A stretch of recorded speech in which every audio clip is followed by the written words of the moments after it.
పాడుకొని చరణం పాడుకొని మనము ముందుకు వెళ్దాం. ఏ తెగులు సమీపించనీయక,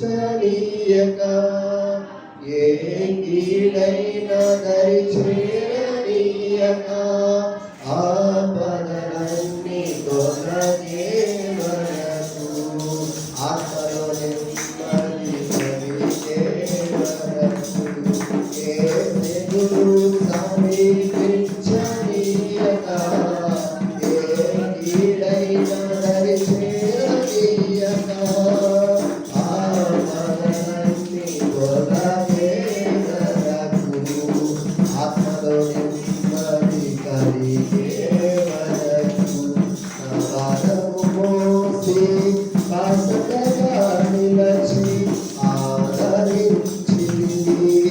ఈ స్తుతి మహిమలు నీకే చెల్లించెదను జీవితాంతము. ఘనమైనవి నీ కార్యములు నా ఎడల, స్థిరమైనవి నీ ఆలోచనలు నా యేసయ్యా. ఘనమైనవి నీ కార్యములు నా ఎడల, స్థిరమైనవి నీ ఆలోచనలు నా యేసయ్యా. కృపను పొందుచు కృతజ్ఞతలీ స్తుతులార్పించెదను అన్ని వేళ.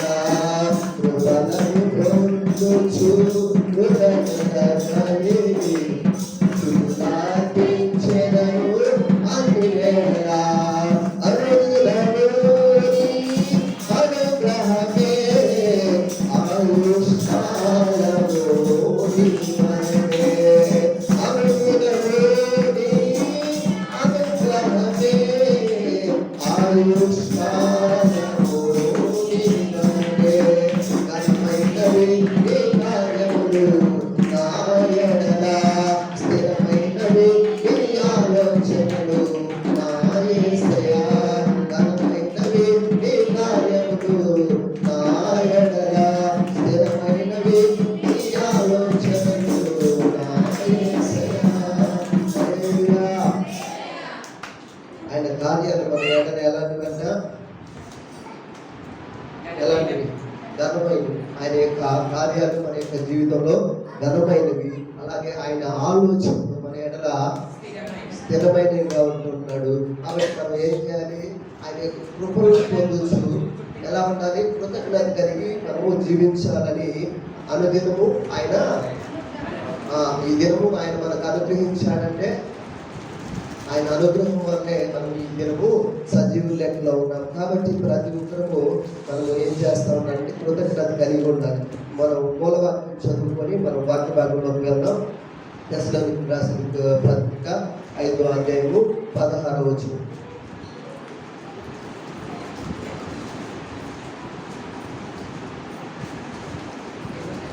తెస్సలోనికీయులకు 1వ తెస్సలోనికీయులకు రాసిన పత్రిక 5:16.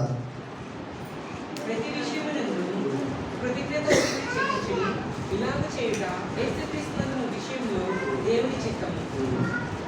ఎవరి చిత్తం అంటే కృతజ్ఞత కలిగి జీవిత ఎవరి చిత్తం? దేవుని చిత్తం. కాబట్టి మనం ప్రతి ఒక్కరూ కృతజ్ఞత కలిగి ఉండాలన్నమాట. మొదటిగా మనం చూద్దాం, దేవుడు చేసిన ప్రతిదానికి మనము కృతజ్ఞత కలిగి ఉండాలి. మొదట చూసినట్లయితే మనము దేవుడు మనల్ని భూమి మీద పుట్టించినందుకు ఏం కలిగి ఉండాలి? కృతజ్ఞత కలిగి ఉండాలి. ఆదికాండం 2వ అధ్యాయం 7వ వచనం.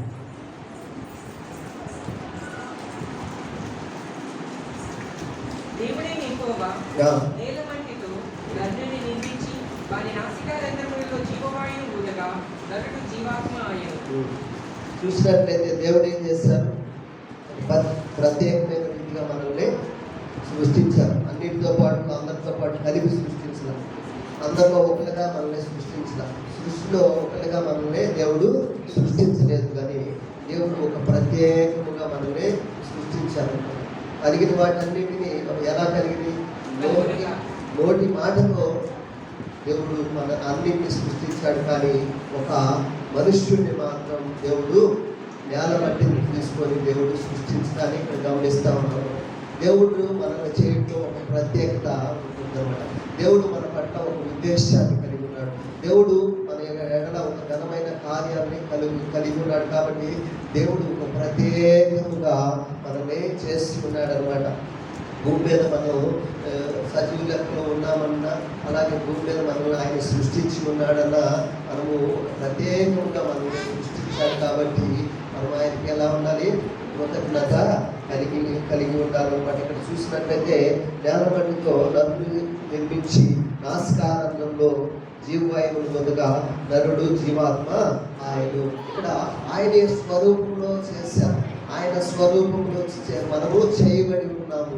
కాబట్టి మనము ఆయన స్వరూపంలో దేవుడు తన ఇమేజ్లో మనల్ని చేసి ఉన్నాడు. అలాగే కళ్ళు ఎక్కడ ఉండాలి, ముక్కు ఎక్కడ ఉండాలి, అలాగే ఏ అవయవము ఎక్కడ ఉండాలో దేవుడు మనల్ని అలా చేసి, శరీర భావంలో ఎన్నో అవయవాలు ఉన్నాయి. అవయవాలన్నింటినీ ఏది ఎక్కడ పెట్టాలో దేవుడు అక్కడ పెట్టి మనల్ని నిర్మించి ఉన్నాడు. ఆ నిర్మాణము ఎంతో గొప్పది, ఎంతో ఆశ్చర్యకరమైంది. దావీదు భక్తుడు అంటూ ఉన్నారు, కీర్తనకారుడు 139వ కీర్తన 14వ వచనంలో ఆయన క్రియేషన్ అంట ఎంతో గొప్పదంట. ఆయన క్రియేషన్ చూసినప్పుడు ఆయన నరుణ్ణి సృష్టించడాన్ని చూస్తే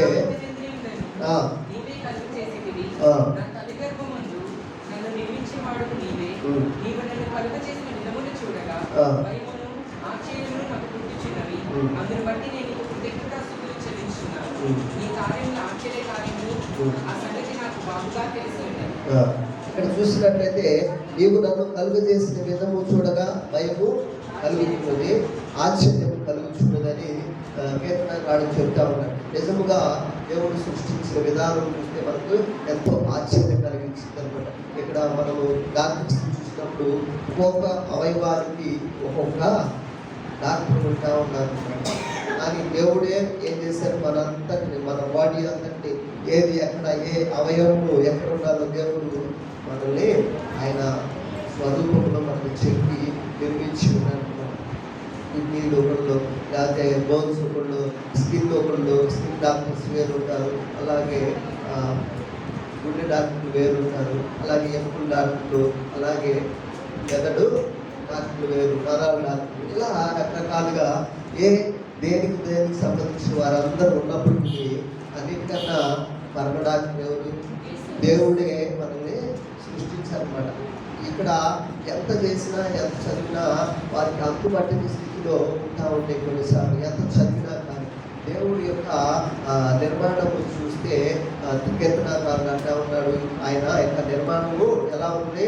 భయాన్ని, ఆశ్చర్యాన్ని కలిగిస్తుంది. నిజముగా ఆ క్రియేషన్ చూసినట్లయితే నిజముగా ద్రవ పదార్థం ద్వారా ఒక పిండము రావటము, కడుపులో స్త్రీ గర్భంలో ఆ పిండం పెద్దదవటం, కళ్ళు రావడం, ముక్కు రావడం, చెవులు రావడం. చూడండి దేవుని యొక్క క్రియేషన్ ఎలా ఉందో, దేవుని యొక్క సృష్టిని చూస్తే మనకు ఆశ్చర్యం కలిగిస్తుంది. దేవుడు మనల్ని భూమి మీద పుట్టించాడు. కాబట్టి మనం ఎలా ఉండాలంట? కృతజ్ఞత కలిగి ఉండాలన్నమాట.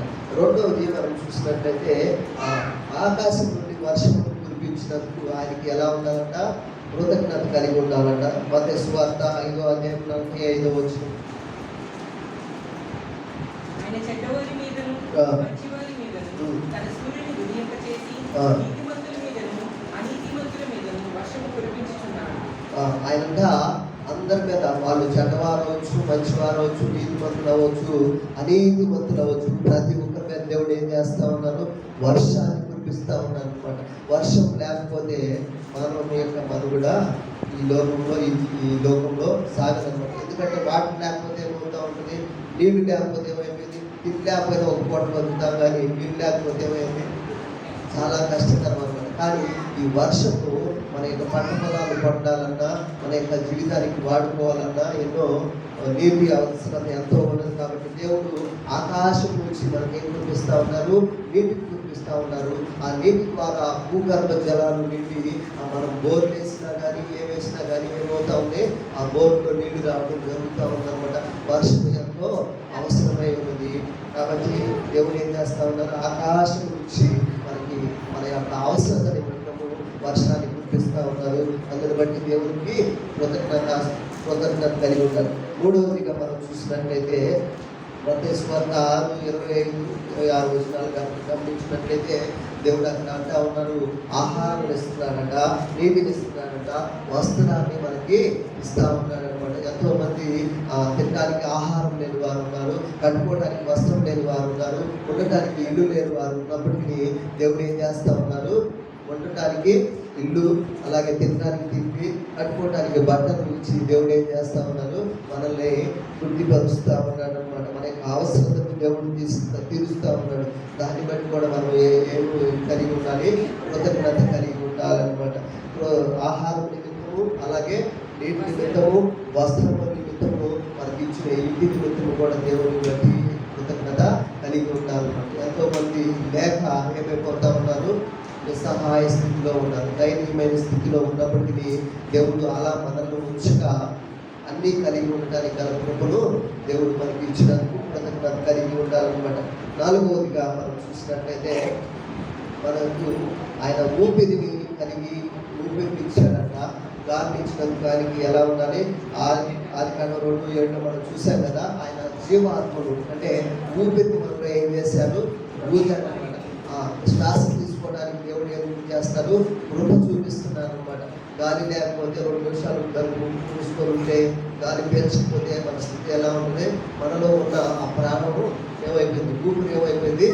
ఆగిపోయే పరిస్థితి అనమాట. అంటే చూసినట్లయితే కొన్ని చోట్ల కరోనా టైంలో ఎన్నో ఆక్సిజన్ సిలిండర్లు అవసరమైనవి అనమాట. ఆక్సిజన్ సిలిండర్స్ కోసం ఎంతో మంది ప్రయాసపడ్డారు అనమాట. ఎన్నో ట్రస్ట్లు వాళ్ళు కూడా ఏం చేస్తూ ఉన్నారు? డొనేట్ చేసిన వారు ఉన్నారు. అలాగే ఢిల్లీ ప్రాంతంలో కూడా ఇంటికి ఒక ఆక్సిజన్ సిలిండర్ పెట్టుకోవడానికి మనం చూస్తూ ఉన్నాం. అంటే అక్కడ పొల్యూషన్ వల్ల ఏమవుతా ఉన్నదంటే ఆక్సిజన్ అందక వారు వచ్చినప్పుడు వారి ఇంటికి ఒక్కొక్క కిలో గ్యాస్ సిలిండర్ పెట్టుకుంటా ఉన్నారు. అంటే అటువంటి స్థితిలో దేవుడు ఏం చేయలేదు?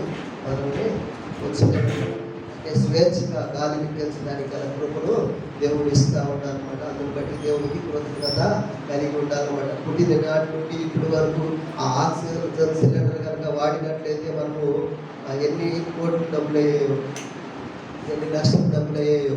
కానీ దేవుడు ఉచితమైన గాలిని దేవుడు ఏం చేస్తూ ఉన్నారు? మనకి ఇస్తూ ఉన్నారు. రానున్న కాలంలో ఏమవుతా ఉంటుందంటే చెట్లన్నీ పట్టవేయబడి అవుతూ ఉన్నాయి. ఆక్సిజన్ అందరి స్థితిలో ఉంటుంది. ఆ పొలాలలో స్థలాల మీద ఇల్లు కట్టబడతా ఉన్నాయి అన్నమాట. పొల్యూషన్ ఎక్కువ అవుతూ ఉన్నది, కాలుష్యం ఎక్కువ అవుతూ ఉంది. ఏమవుతా ఉన్నది? ఆక్సిజన్ లేని స్థితులు కూడా మనకి రాబో దినాల్లో వస్తూ ఉన్నాయి అన్నమాట. చెట్లు ఉంటాయి కదా, చెట్ల నుంచి మనకి ఏం జరుగుతూ ఉన్నది? ఆక్సిజన్ వచ్చి మనము జీవించడానికి కావాల్సిన దానిని మనం పీల్చుకోగలుగుతాం.